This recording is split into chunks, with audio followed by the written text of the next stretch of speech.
Hello, আসসালামু আলাইকুম। আশা করি সবাই ভালো আছেন। আলহামদুলিল্লাহ ভালো আছি। আজকে পবিত্র জুমার দিন, সবাইকে জুম্মা মোবারক। তো আজকে শুক্রবারে আমার হাজবেন্ডের প্রাইমারির পরীক্ষা। তো আজকে রান্নাবান্না তাড়াতাড়ি করে নিব। তাই ফ্রিজ খুলে ছোট্ট একটি ঝাটকা মাছ নিলাম।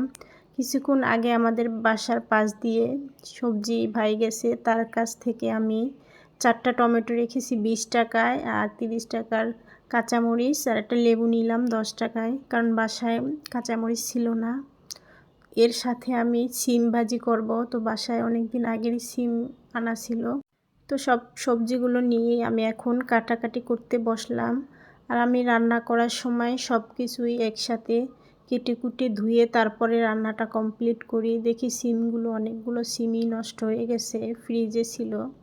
তো এবার আমি টমেটো কেটে নেব, আর টমেটো দিয়ে ইলিশ মাছ রান্না করব, আর চিংড়ি মাছ, নতুন আলু আর সিম দিয়ে একটি ভাজি করব।